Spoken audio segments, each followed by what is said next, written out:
మొదటిగా దేవుని నామానికి మహిమ కలిగిన కాక ఈ ఆత్మీయ సందేశం చూస్తున్న ప్రేక్షకులు అందరికీ కూడా హృదయపూర్వకమైన వందనాలు. కూడా వచ్చిన మీ అందరికీ హృదయపూర్వకమైన వందనాలు.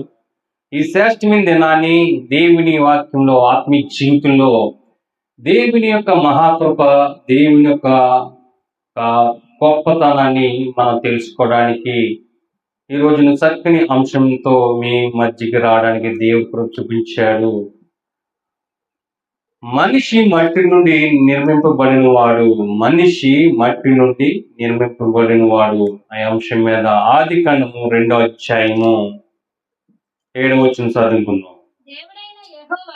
దేవుడైన యెహోవా నేల మట్టితో నరుని నిర్మించి వారిని నాసిక రంధ్రములో జీవాయువు ఊదగా నరుడు జీవాత్మను ప్రార్థన చేసుకున్నామండి. పరిశుద్ధ తండ్రి, మీ ఘనమైన నామాన్ని బట్టి మీ పరిశుద్ధాత్మలోనైనా మాకు కావలసిన ఆత్మీయ ఆహారం మాకు అందిస్తూ మమ్మల్ని ఎంతగానో బలపరుస్తూ, అలాగే ఓన్లీ గాడ్ పేర్ మినిస్ట్రీని, అలాగే తండ్రి మీ పరిశుద్ధాత్మ ఆత్మీయ సందేశాలు చూస్తున్న వారిని ఈ పరిశుద్ధాత్మలో ఎంతగానో నాయన ఇదిగో నీ వాక్యానుసారంగా ఎదుగుతున్న ప్రతి ఒక్కరి మీద మీ ఆత్మను కుమ్మరించి కావలసిన ఆత్మీయ ఆహారం దయచేయమని నజరేయుడైన యేసుక్రీస్తు నామములో అడుగుతున్నాను తండ్రి, ఆమేన్. ప్రియమైన దేవులారా, ఈ రోజున మనం జ్ఞాపం చేసుకుంటే నరుని యొక్క పుట్టిక, మానవుడు యొక్క జీవితాన్ని ఆదిలోనే మనం జ్ఞాపం చేసుకున్నప్పుడు ఒక మానవుడు, మనిషి యొక్క మట్టి నుండి నిర్మింపబడిన వాడు. దేవుని యొక్క ఆత్మ మనిషిలోకి ఎప్పుడైతే పంపించాడో ఆయన జీవాత్మ ఊదగా దేవుడు మరి యొక్క ఆత్మని మనిషి జీవితంలో నివసిస్తుంది. ఎంత వాల్యుబుల్ పర్సన్ అయినప్పుడు మనుష్యుడు ఈ రోజున ఒక పరిస్థితిని చూస్తుంటే తనకిచ్చిన దేవుడే జీవాత్మనిచ్చాడు. దేవుని స్వరూపం ముందే మానవుని తయారు చేశాడు. మానవుని యొక్క శరీరం నుంచి స్త్రీగా అవ్వ రావడము. అయితే ప్రియమైన దేవుని బిడ్డలారా, ఈ రోజున దేవుని వాక్యం వింటున్న మీ అందరికి కూడా తెలియజేయవలసిన మాట ఏంటంటే, చాలా వాల్యుబుల్ పర్సన్ అయినప్పుడు నీవు ఎందుకు దేవుని యొక్క ఉద్దేశము, దేవుని సన్నిధిని, ఆ దేవుని మహింపరచడంలో, దేవుని కనపరచడంలో ఈ రోజున చాలా మంది నిర్లక్ష్యంగా ఉంటున్నారు. అయితే చూడండి, ఆదికాండము 2వ అధ్యాయం 19వ వచనంలో కూడా వండర్ఫుల్ వర్డ్ అక్కడ వాడుతున్నాడు. దేవుడైన యెహోవా ప్రతి భూజంతువును, ప్రతి ఆకాశ పక్షిని నేల నుండి నిర్మించి ఆదాము వాటికి ఏ పేరు పెట్టినో చూడండి, చూచుటకు అతని వద్దకు వాటిని రప్పించును. చూడండి, వండర్ఫుల్ గా దేవుడు తెలియజేస్తున్న మాట. ప్రియమైన దేవుని బిడ్డలారా, ఈరోజు ఆది నుండి దేవాది దేవుని కృప మానవుని పట్ల ఈ రోజుని మానవుడు వాల్యూ తెలియకుండా జీవిస్తున్నాడు. తన దేహమును పాటు చేసుకుంటున్నాడు. దేవుని జీవాత్మనిచ్చాడు. దేవుడు కృప చూపించాడు. అందుకని ఈ సృష్టి ఎవరితో కూడా మానవుడికి అప్పగించాడు. మానవుడు మట్టి నుండి నిర్మింపబడినప్పటికీ బట్ దేవుని స్వరూపంలో దేవుడు మానవుని ఎంతగానో ప్రేమించాడంట. అయితే ప్రియమైన దేవుడు, ఈ రోజున నీ యొక్క స్థితిని, నీ గతిని దేవుడు జ్ఞాపం చేస్తున్నాడు.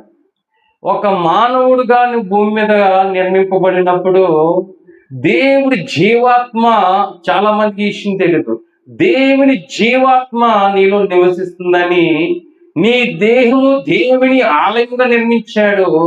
దేవుని ఆత్మ మీలో నివసిస్తుందని చాలా మంది జ్ఞాపం చేసుకోవాలా. ఎందుకంటే ప్రియమైన దేవుని ఈ రోజు నీ దేవుని చాలా మంది పాడు చేసుకుంటున్నారు. చాలా మంది యవనస్తులు నశించిపోతున్నారు. చాలా మంది చూస్తుంటే తాగుడికి బానిస అయిపోతున్నారు. డ్రగ్స్, గంజాయి అంటూ చాలా మంది ఈ రోజున నశించిపోతున్నారు. అయితే దేవుడు పని చేసింది ఎక్కడ తెలుసా? ఒక ఆదాముని, ఒక మానవుని తయారు చేసినప్పుడే తన చేతులతో కష్టపడి పనిచేసి తన దేవుని ఆత్మని ఆ మానవుడికి ఇచ్చేయండి. ఎంత గొప్ప వండర్ఫుల్ ఓడండి ప్రియమైన దేవునిట్లరా. ఈ రోజుని జ్ఞాపకం చేసుకోండి. దేవుడు ఎంతగానో మనం ప్రేమించాడంటే తన ప్రాణం పెట్టి మనం కొన్నాడు. చూడండి, ఆయన ఈ భూమి మీద మనందరి కొరకు ఆయన ప్రాణం పెట్టాడు. మనందరి పాపములో ఆయన భుజం మీద వేసుకుని ఆయన శాపగ్రస్తుడిగా అయిపోయాడు. అయితే ఈ రోజున దేవుని వాక్యం వింటున్న మీ అందరికీ కూడా నేను తెలియజేస్తున్న మాట ఏంటంటే, నువ్వు మట్టి మన్నైపోతావు, కానీ అందులో ఎలివేంది ఒకటి ఉంది. అదే జీవ ఆత్మ. ఆ ఆత్మ దేవుని వద్దకు వెళ్ళాలని, దేవుని సన్నిధిలో దేవుని కొరకు ఉండాలి, దేవుని మొరపెట్టేవారుగా ఉండాలి. ఈ లోకంలో ఎవరు శాశ్వతం కాదు, కానీ మన్నిపోతుంది. దేవుని ఆత్మ దేవుని వద్దకు చేరాలంట. ప్రియమైన దేవుని బిడ్డలారా, అందుకే నేను ప్రసంగి 3:20 మనం జ్ఞాపం చేసుకుంటే, ప్రియమైన దేవుని బిడ్డలారా, నీ వాల్యుబుల్ పర్సన్ గా నీవు ఉన్న క్వాలిటీ దేవాది దేవుడు చెప్తున్న మాట చూడండి. ప్రసంగి 3:20 సమస్తము ఒక్క స్థలమునకే పోవును, సమస్తము మట్టిలో నుండి పుట్టెను, సమస్తము మట్టికే తిరిగి పోను. నరుల ఆత్మ పరమున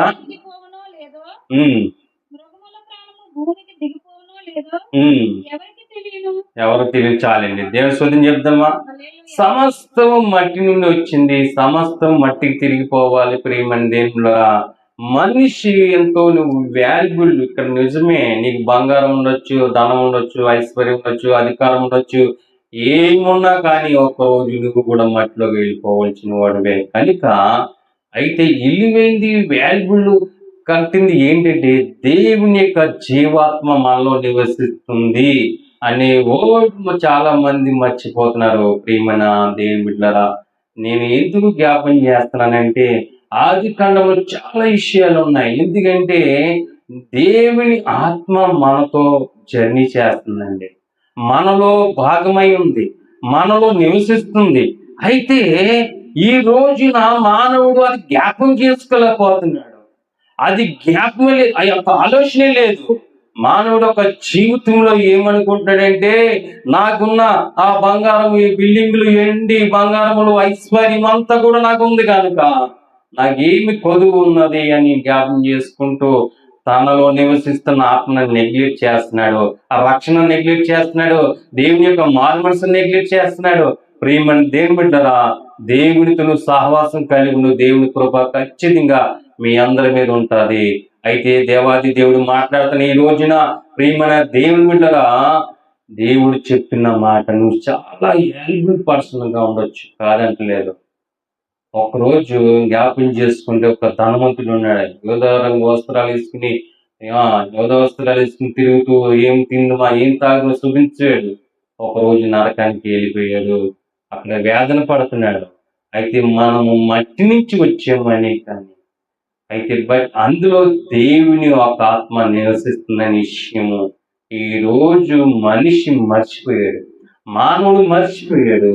అయితే దేవాది దేవుడు అంటున్నాడు, మనిషి మట్టి నుండి నిర్మింపబడిన వాడే, కానీ ఒక శరీరంలో అవ్వ కూడా స్త్రీగా కూడా దేవుడు చేతపరిచాడు. అయితే చూడండి, కొరింథీయులకు రాసిన మొదటి పత్రికలు అంటాడు 15:47 కూడా చాలా వండర్ఫుల్ వర్డ్ వాడుతున్నాడు. ఇక్కడ అపోస్తలుడైన పౌలు చెప్తున్నాడు, మొదటి మనుషుడు భూ సంబంధమై మట్టి నుండి పుట్టినవాడు, రెండో మనుషుడు పరలోకం నుండి వచ్చినవాడు. మట్టి నుండి పుట్టినవాడెవడో? మట్టి నుండి పుట్టిన అట్టివారే పరలోక సంబంధి ఎట్టివాడో, పరలోక సంబంధులు అట్టివారే. దేని సోదం చెప్తాం చాలండి. ప్రియమందిరం చూడండి, మట్టి నుండి పుట్టిన మానవుడు ఆదాము అయితే పరలోకం నుండి పుట్టిన వాడు జీసస్ క్రైస్ట్, యేసుక్రీస్తు ప్రభు. ఈ రోజున ప్రియమైన దేవుని పరలోక రాజ్యం నుంచి మానవుని యొక్క జీవితంలో ఈ లోకంలో ఏ ఒక్క ఆత్మ నశించిపోకూడదని ఆయనే పరలోకం నుండి భూమి మీదకి వచ్చి మనందరి కొరకు ప్రాణం పెట్టి ఆయన కలవరి శిలువలో మనందరి కొరకు కూడా రక్తం కాచి మన పాపములన్నీ కూడా ఆయన మీద వేసుకుని మనకు రక్షణ అనుగ్రహించి ఒక నిరీక్షణ అనుగ్రహించి మనలో ఆత్మీయ జీవితంలో ఆయన మనంతగానో బలపరచడానికి ఆయన మరణించడం జరిగింది. ఎందుకంటే పరలోకం నుంచి వచ్చిన మానవుడు మన పాపం ఏమే తెలుసా, ఆయన శాపగ్రస్తుడయ్యాడు. ఆయన శాపగ్రస్తుడయ్యి మనందరి కొరకు ప్రాణం పెట్టాడు. అంత గొప్ప ధన్యత మనకి ఇచ్చాడు దేవుడు. ఎందుకంటే దేవుడు మనతో జర్నీ చేస్తున్నాడు. దేవుని జీవాత్మ మనలో నివసిస్తుంది. దేవుని కృప పొందుకున్న వారికి ఉన్నాము.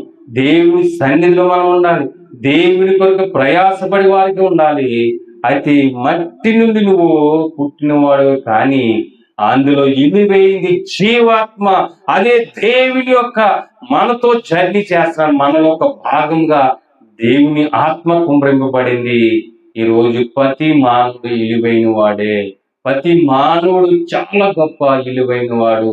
మానవుడికి మంచి జ్ఞానంలో ఈ సృష్టి యావత్తులో మానవుడికి ఏం అవసరమో సమస్తమో దేవుడు మనకు అనుగ్రహించాడు. అట్టి గొప్ప మనకు ఇచ్చినప్పుడు దేవుని స్తుతించలేకపోతున్నావు, దేవుని మహిమపరచలేకపోతున్నావు, దేవుని నామాన్ని గణపరచలేకపోతున్నావు, దేవుని నామాన్ని హెచ్చించలేకపోతున్నారు. అయితే ఈ రోజు నుంచి అయినా ప్రియమైన దేవుని ద్వారా ఈ ఆత్మీయ సందేశం చూస్తున్నా మీ అందరికి నేను తెలియజేసేది ఓకే, నువ్వెంతో వాల్యుబుల్ పర్సనే కాదంటలేదు, కానీ ఒక దినం ఉంది. ఆ దినాన్ని దేవుని సన్నిధిలో దేవునితో జర్నీ చెయ్యాలంటే నీలో ఉన్న జీవాత్మను ఇప్పుడే క్షమాపణ అడిగి, లోకంలో జీవించాము, లోక ఆశలతో ఉన్నాము, పాపంలో ఉన్నాము. దేవుని ఆత్మ మీలో జీవన ఆధారంగా ఉన్నప్పటికీ కూడా నువ్వు తెలియలేదేమో ఇప్పటి వరకు. దేవుని ఆత్మ ఈరోజు ఆత్మీయ సందేశం ద్వారా మీరు తెలుసుకున్న మాట, దేవుడు కూడా మనలో భాగమై ఉన్నాడు.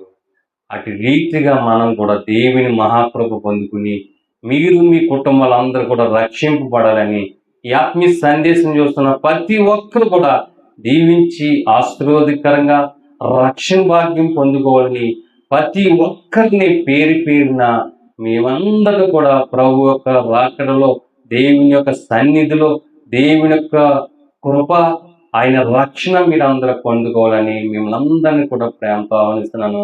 మరి ఈ యొక్క వాక్యమైన మీ అందరికీ కూడా హృదయపూర్వకమైన వందనాలు తెలియజేస్తున్నాను.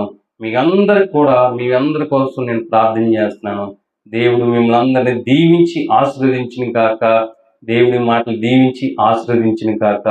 అందరికీ వందనాలు. God bless you all.